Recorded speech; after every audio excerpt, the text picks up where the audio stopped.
Good morning, Facebook. Hello, Facebook. Hello, Instagram, YouTube, however you're catching me. Oops, just adjusting my tripod here for my phone. Let's see. So it's Saturday morning. It is Labor Day weekend. Can you believe it? Labor Day weekend. Summer is coming to an end. Didn't feel like a normal summer at all. I'm just checking my computer here so I can answer comments. So I have my computer screen right here in front of me. So I can see what's going on. Easier for me to answer comments like that. So I want to talk about oysters today. We've been selling an insane amount of oysters. We just brought oysters on really we've had oysters on in the past. We've had baked oysters, roasted oysters. We've never done oysters on the half shell before, shucked oysters, raw oysters, until this year for the very first time. And it's been a massive, massive success. So be prepared for that to stick around on our menu for a while. But I want to talk about the difference because people ask if oysters are wild or farm raised, and people are assuming that people assume in general that all farm raised fish or aquaculture is not good, or that the wild versions are much better. That's what they automatically assume. There's very few instances where that's not the case at all, where you might want to get the farmed version versus the wild version. And oysters happen to fall into that category. It's more of a sustainable harvest, more of a sustainable growth.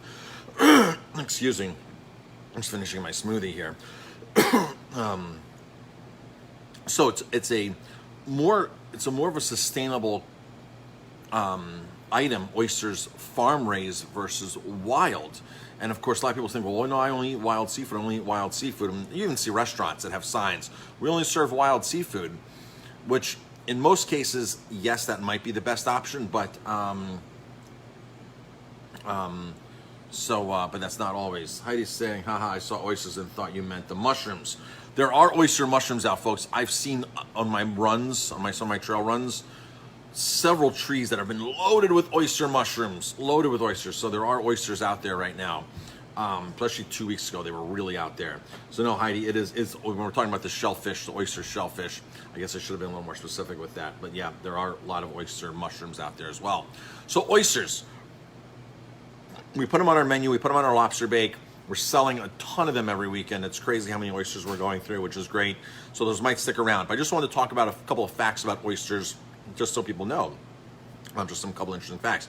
So, an oyster egg, for an oyster egg in the wild to actually hatch and turn into an oyster, it's like 1 in a million shot. For every million oyster eggs that are put out there, there's literally like one egg that's going to mature to a full oyster. So what happens is the male and female, they sit next together, and once the female shoots a batch of eggs out, and it's like a poof, and it's like a cloud, and the male then poofs of like a batch of sperm out, and the two marry and join, and then so you have eggs. And what do I want to say? How quickly the eggs develop and hatch is extremely quick. But in the wild, you have 1 in a million chance of that really happening, where the oyster grows to full maturity. In farm-raised oysters, they actually start them off in the same concept. The same concept. The oysters do their thing. It happens very quickly, like within hours or almost within a day. I got to brush up on that. But literally within a day, you have these tiny, tiny, tiny oysters that are starting to form, and the shell starts forming. So they take these and they put them into a farm, and they grow them out. I think it's about the size of a dime, I might think. It might happen like the size of a dime. And then from there, then they take them and they transfer them out into the ocean. They put them into beds, just like a regular oyster would be. But they're in certain specific areas where they actually drop them. And then those areas are like, I guess, more controlled as far as this is our property, the farm, and this is where we make our oyster beds. Now, here's the thing that makes oysters almost virtually the same as far as farmed versus wild. You don't feed oysters. So oyster farmers are not buying food. They're not putting food out there with chemicals in it and other harvested fish. They just throw the oysters out like raw wild oysters are.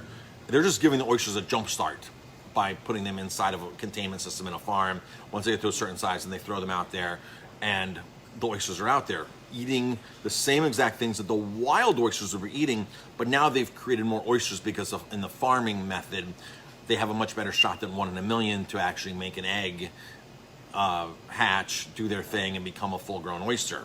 So oysters, farmers don't feed, which is one of the biggest differences in other aquaculture practices. And salmon farms, that's what makes the salmon farms so terrible, is one of the things that makes them terrible is that the food that they give the salmon is atrocious. They have to harvest wild food.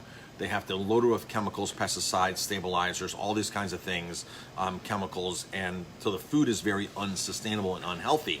So oysters don't have that problem.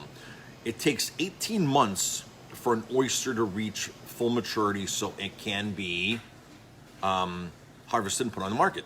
So 18 months, in 18 months you have that oyster.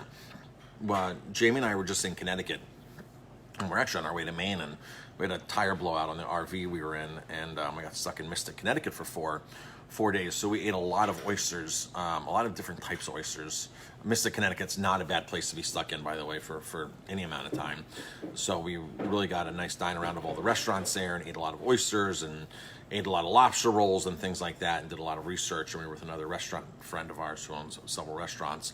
So it was really a nice time for us to do a bunch of research, and we were stuck there from Monday to Wednesday of last week. Spur of the moment decision, by the way, just to go, which was great. So that's really a rundown of oysters. There are so many different varietals of oysters, even East Coast oysters. People think, oh, there's just like blue points, or and that's about it. Maybe one or two. There's so many different varietals of East Coast oysters, just as well as West Coast oysters. And when I'm talking about the farming methods, I'm talking about specifically about the East Coast methods. I'm not sure if they do really on the West Coast. I'm assuming it is some of the same practices and same kind of statistics. West Coast oysters, we don't get too many. We do get West Coast oysters here on the East Coast. I like hama-hamas. Hama-hamas are one of my favorite oysters. So we will be running oysters all throughout the fall with our lobster bakes. This week we brought lobster tails back in. So you have a choice of 1.5 pound lobster. We actually raised the size of our lobsters the last 2 weeks. We raised them the last 2 or 3 weeks. This week we're actually now officially advertising. They're 1.5 pound lobsters, or you get 2 4-ounce tails with the lobster bake, and they're $30. We had to raise the price a little bit, just because at 1.5 pound lobster, there's obviously more lobster, so we had to maneuver the price a little bit. It's still a fantastic deal at $30, an amazing deal at $30. So you get your lobster, 1.5 pounds, you get your clams, you get your corn, your potatoes, your drawn butter, or you can get 2 4-ounce lobster tails, cold water lobster tails from Canada. Not warm water lobster tails, cold water. I've done many videos, or a couple of videos, on the difference between warm and cold water lobster tails, and I can do that at again another point. But it's Saturday. I have to go run some errands here. Thank you for everybody who was on. Jennifer goes, I love oysters. Yes, I love oysters too. I'm a huge oyster fan. When Jamie and I go out to eat and we get those places that are like $1 an oyster happy hours, we literally will order 4 to 5 dozen oysters, pre-COVID, of course. And it was a great way to make friends at a bar when you're sitting at happy hour, because when you have a platter of 4 dozen oysters show up, it seems like even if people don't like oysters, all of a sudden everybody around the bar starts talking to you. So yeah, we love oysters as well. Oysters is one of our favorites. We never really ate them that often, but when we did, it was great. Thank you everybody for tuning in. We appreciate all the support lately. We were busy. We were really busy last night again, so thank you very much. The streets are still closed in Ellenville. Friday, Saturdays, and Sundays from 4 to 9. Streets are shut down for cars, open for dining. All the restaurants put tables out, and it's going to go until November 1st, from what I'm told. The local municipality here in Ellenville, they've gotten, I think, clearance from the Department of Transportation to close it down until, on the weekends, until November 1st. Of course, it's going to be cold. It was a little chilly last night, too. We had our fire pit going in back, and tonight we'll have the space heaters going if we need those. It wasn't something we were actually thinking about, so our space heaters didn't have propane in them last night. We have plenty of propane tanks here. We just have to change the propane today. So if we need those will be on tonight. Everybody, thanks for tuning in. Just drop a comment if you like oysters. Drop a comment, say yes, love oysters. If you're tuning in live, also drop a comment, #live, or just drop any kind of comment. Let us know you're listening. The more times you comment or the more comments it gets, the more other people get to see this video. So just drop any kind of comment, love oysters or live, or if it was on the replay, #replay. If you don't like oysters, that's fine too. So I just thought I'd throw some oyster facts out there for you, some interesting oyster facts. And again, farm-raised oysters, farm-raised versus wild. Farm-raised is probably the way to go when it comes to that, because of all the things I mentioned previously in the video. So, all right, folks, thanks for tuning in. I got to go run some errands. Hi, John. Thanks, Jennifer, for commenting.